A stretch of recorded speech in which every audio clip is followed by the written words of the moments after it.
All things change. To not change is to wither and die. Change is built into the order of things. Just as an acorn has the potential to grow into a mighty oak, we too have the potential to change and grow. And so it is true with relationships as well. Who the couple was when they first meet is not who they are going to be after they're married, nor after having kids, nor into retirement age. Change and growth in couples occurs when both partners are willing to adapt, learn, and change alongside each other. Couples growth is not always smooth, and it's not always a linear process. In fact, it often involves periods of conflict, uncertainty, and even stagnation. However, these challenges can also propel couples towards growth, providing opportunities for partners to learn from each other and to strengthen their relationship. Today, we're going to talk about 3 different ways couples grow together. Let's get started. Welcome to Trauma-Free Relationship, a podcast that provides support and guidance to help heal the wounds of attachment trauma. Whether you find yourself struggling with unresolved issues in the past or have experienced trauma in your current relationship, our goal is to provide accurate, scientifically informed information as well as the tools to help you create a secure connection between you and your partner. And here's your host, Tom Philp. Okay, today we're going to talk about 3 ways couples grow together. These aren't simple bullet points, so to speak. These are actually processes that couples go through that create change. And so the first one we're going to talk about is staying attuned to one another. And when a couple stays attuned to one another, it sets the expectation that they're being there for one another. Through good, through bad, through ups, through downs, through whatever emotions the partner is exhibiting at the time, staying attuned to your partner's emotions is letting them know that there's nothing that you can't tolerate for them. There's nothing that would push you away, that would cause them to reject or withdraw from you. So staying attuned is vital in a relationship, and it is one of the ways that couples grow together. Now, this particular way of growing together, it is slow, and it's gradual, and it's powered by repetition. So the more couples are attuned to one another, the more that they build up a sense of resilience, that they are able to conquer life's challenges together. The second way couples grow together is they work through intense emotional experiences together.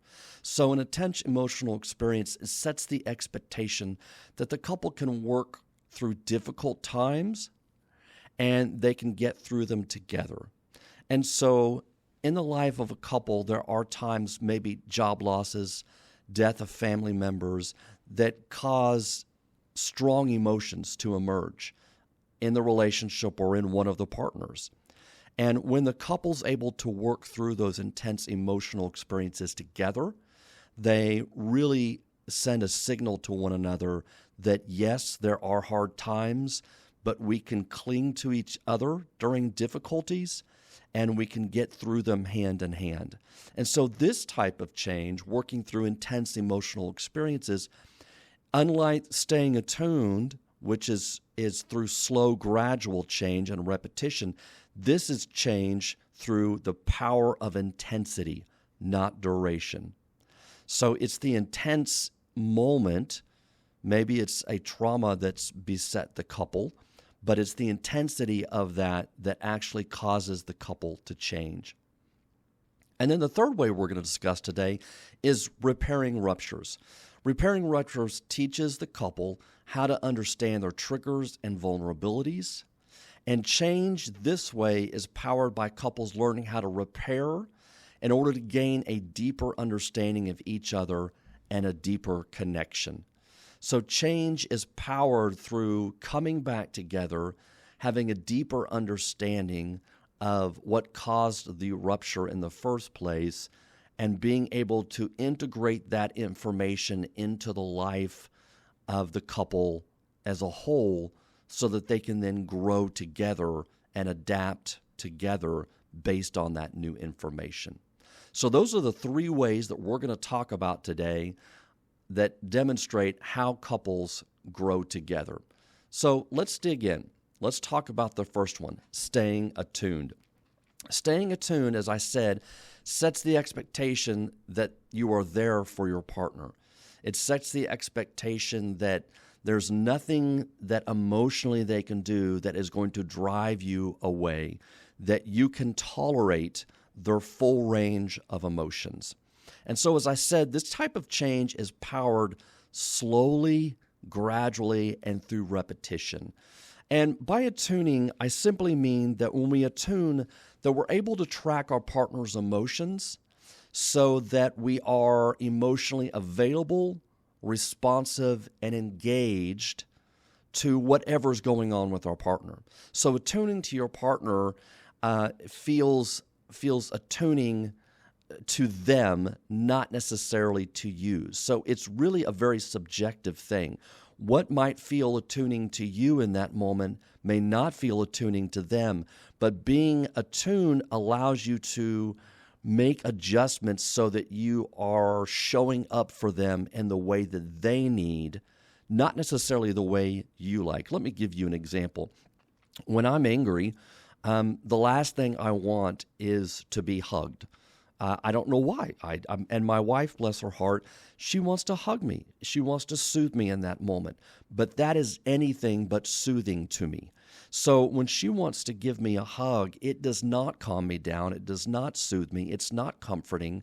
What I really need from her is the validation.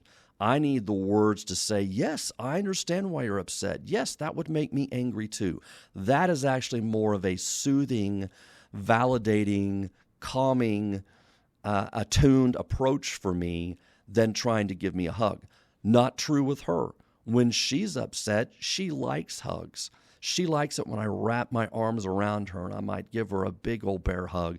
When I rub her back a little bit, that makes her feel more calm.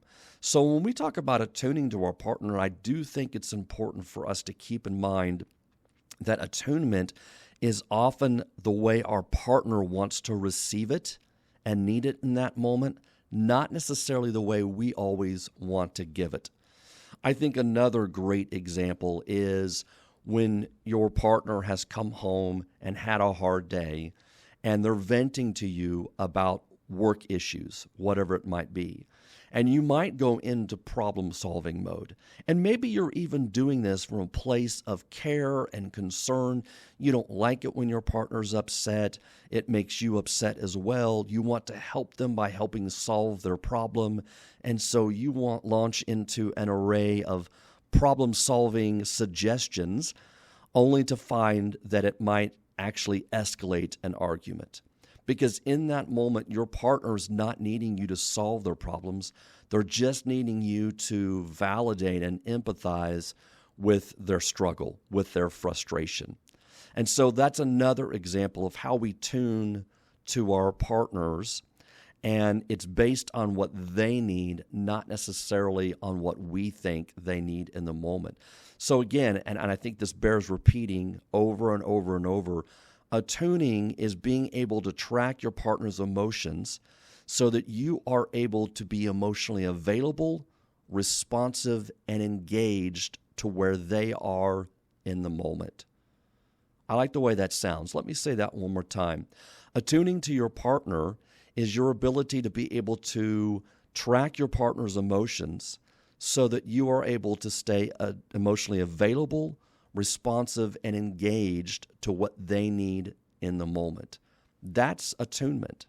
And when that is repeated over and over and over by both partners in the relationship, then what happens is we teach each other that, hey, we can get through hard things together. We are there for each other.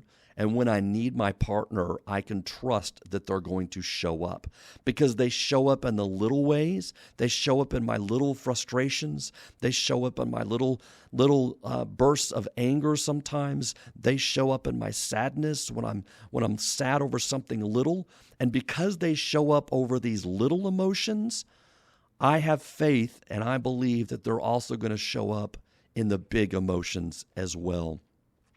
To me, attuning is a lot like an instrument. Now, I play the guitar. I like to play jazz guitar. And one of the first things I do when I sit down to play the guitar is I have to tune it. And I have to tune it because, one, I have to be able to calibrate that instrument so that it's calibrated to itself. And then secondly, I have to be able to calibrate it so that I'm calibrating it when I'm playing with others. And so there's a process there that happens that I have to be in tune in order for, one, my own instrument to sound good, but then I've got to be in tune and I've got to be tuned to other players in the band, because that way we're all on the same page and we're all playing off the same script, so to speak.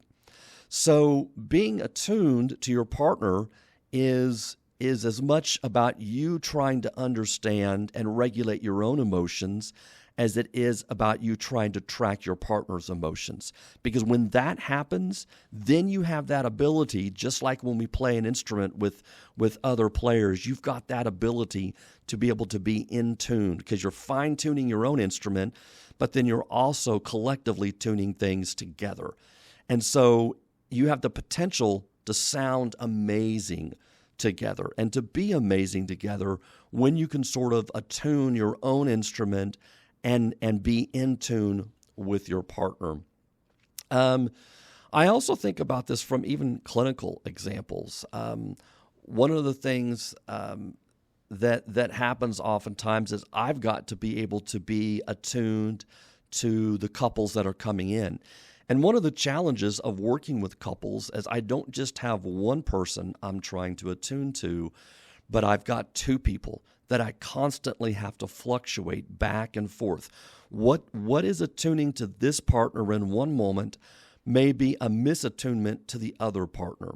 So let me give you an example. I was working with a couple a while back, and we were working through an affair situation, which is very common.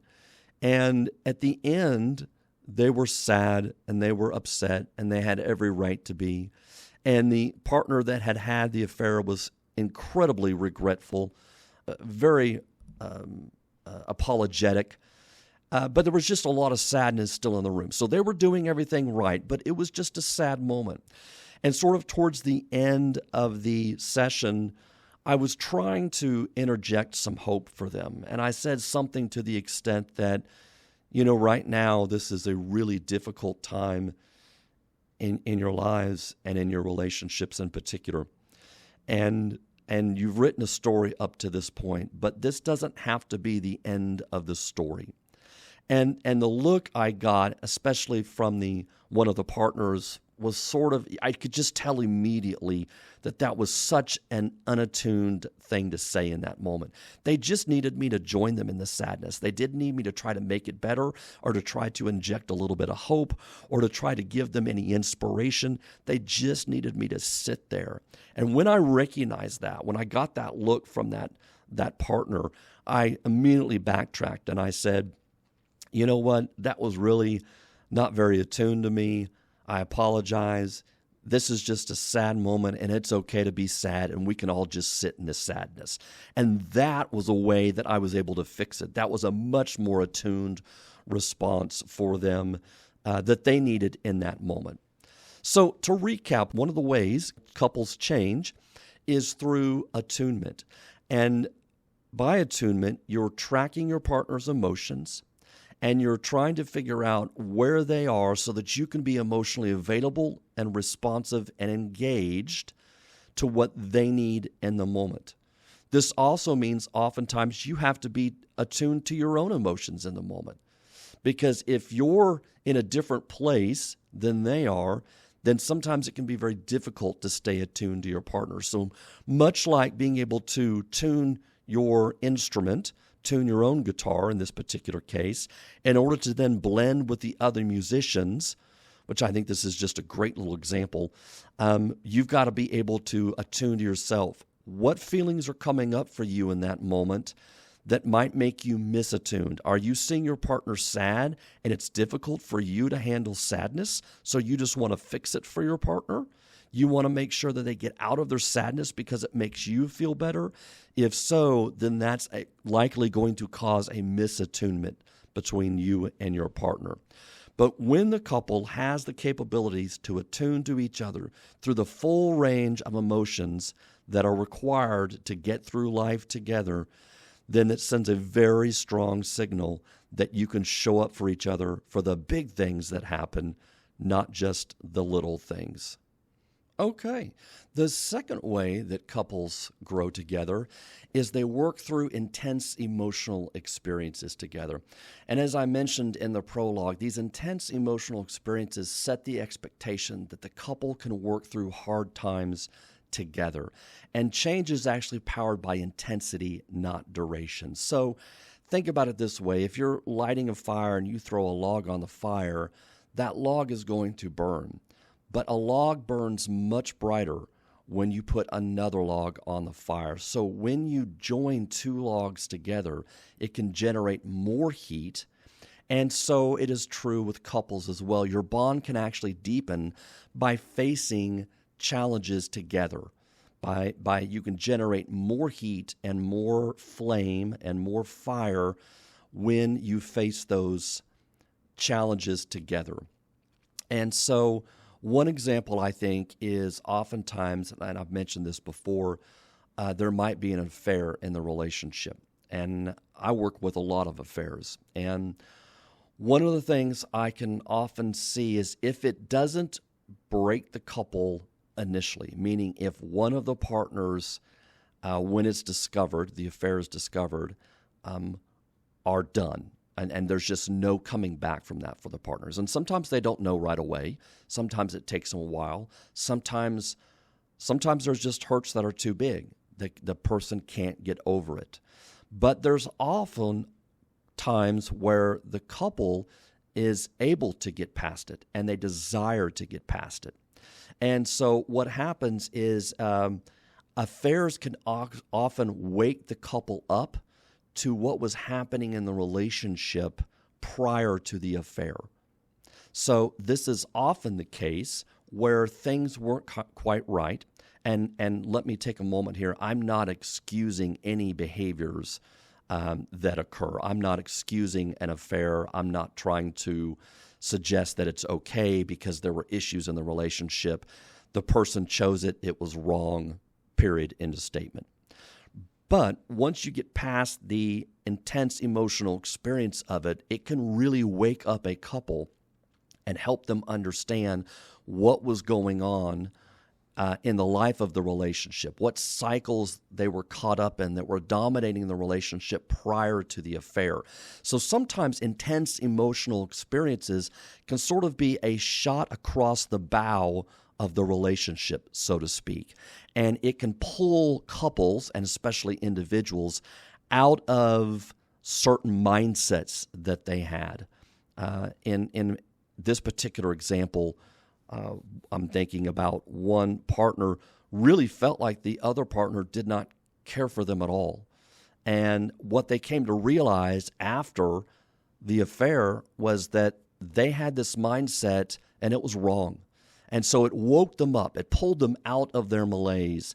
And oftentimes that can be a very challenging time in the life of the couple, but it can also be a very fruitful and engaging and reflective and humbling time for a couple as well, because they can now look at their relationship through a new lens, and they can begin to do the work that maybe they have avoided or put off or didn't even see prior to an affair. So an intense emotional experience can actually be a really great way for a couple to learn and grow together and come together and actually even be stronger than they were before. Now, oftentimes, an intense emotional experience can involve trauma. And so when I'm working with a couple that has had a very intense emotional experience, oftentimes we have to treat the trauma reaction first before we can peel back some of the layers of what was going on in the relationship prior to the experience, to the affair, or whatever the intense experience was. So there's certain ways you have to deal with that, but trauma can be a huge block to being able to get through those intense emotional experiences together. So in no way am I trying to make light of what's happening for couples in these intense emotional moments. It could be the death of a parent, as I said. It could be an affair. It could be a lot of different things that the couple is confronted with and has to deal with that brings up very strong emotions with them. And so by learning to work through that together, they really learn how to fight those challenges side by side, even if in moments they don't feel supported by their partner, even if in moments standing next to each other feels like the last place they want to be. Not giving up that fight, joining those two logs in order to create more heat and more flame that produces more resiliency in the face of those challenges is one of the ways couples absolutely grow together. The final and third way that couples grow together is through repairing ruptures. Now, as I said, repairing ruptures teaches the couples how to understand their triggers and their vulnerabilities. And change is powered by the couple learning how to repair ruptures that happen and gain a deeper understanding of each other and gain a deeper connection. And this comes straight out of the rupture repair cycle, which is common for all couples to go through. So essentially the rupture repair cycles where the couple's in connection, then there's some kind of rupture that happens, a misattunement, a strong emotional experience, as I talked about the other two ways of changing and growing, or just a simple misunderstanding. But the connection is somehow broken. And then the couple has to learn how to come back and repair. And what I see so often is that couples struggle with the repair portion of it. They can get connected. They have an equilibrium where they feel things are okay in the relationship and they can get along. And they know where that equilibrium is. And after days or hours, they can regain that equilibrium, but they never fully come back to discuss the rupture and what happened. So often what they do is they sweep it under the rug. And as I said, they can go back to living their day-to-day lives together. They go back to talking, coordinating activities, coordinating with the kids, whatever it is they need to be doing, but they never really learn what that rupture was about. They never learn the different perspectives and the feelings behind it for each other, and so they never fully really repair that rupture. And so repairing ruptures is absolutely crucial for couples to grow. And these don't have to be, as I said, big ruptures. They don't have to be huge, intense emotional experiences. They can be small things, small misattunements, small misunderstandings, small little moments where one person gets triggered and uses a tone. But by being able to come back and repair and talk about that, it is vital for the couple to be able to gain a deeper understanding of each other. So, if you think about like a vase that gets broken, a vase that might fall and crack or get broken, you can put that vase back together. You can mend the cracks in that vase and you can repair the cracks so that vase can be usable again. It can still have a purpose. And repairing the ruptures is a lot like that in a relationship. It's repairing the cracks in ourselves, repairing the cracks in our relationship so that we can put things back together. And in some ways, we are better than new. We're better than new not because we are unvarnished. There's no scrapes. There's no cracks. We are like brand new. But we're better than new because we actually can show the wear and the tear of the use of the vase and the use of this relationship, that we've been through some things together. We've lived some lives together. We know what it takes to hold this thing together, not because we are crack-free, but rather because we have repaired those cracks and we are still whole. So I think about repairing ruptures a little bit like that. Another example might be like a gardener that will take and graft two branches into a single stem That way that they can actually create a stronger bond by bridging the gaps between the two. So a gardener oftentimes will take a stem and graft it onto another branch so that then will heal and that branch will grow bigger than it would have without the grafting of that single stem. So a couple of different examples there of why it's so important to repair ruptures. And oftentimes in repairing the ruptures, it's the ability to be able to reflect and understand what the triggers were, what the meanings behind those triggers were, and why your partner and you responded the way they did. Oftentimes when I'm working with couples, just as a way of a clinical example here, they will gain new information. They will have a new understanding. When we dig down and we really start to explore what happened, what was the trigger, what were you feeling, what did that mean to you when she used that tone of voice? Well, it meant she was talking down to me, and once again, I was a child. And so when you start to uncover and explore those deeper meanings behind the triggers and behind the feelings, then you can really clarify the difference between the way you hear and interpret your partner versus your partner's intentions behind what they were really saying or meaning. And so that's in part why those ruptures and repairing those ruptures are so important, because it can clarify, you can get clarity out of what happened through that misattunement or through that rupture in the relationship, and you can, instead of staying and waiting in the negativity over it, you can actually create something positive out of it.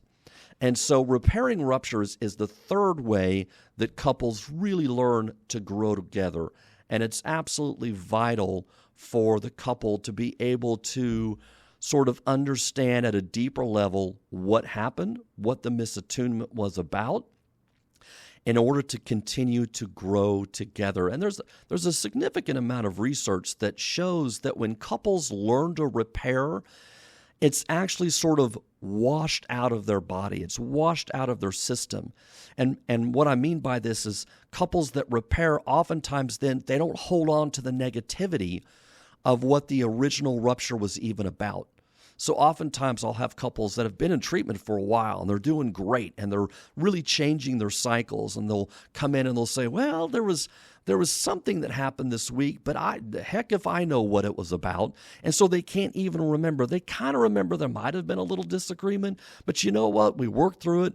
We talked about it. We came to an understanding. We found a way to solve the problem. And heck, I don't even really remember what it was about anymore.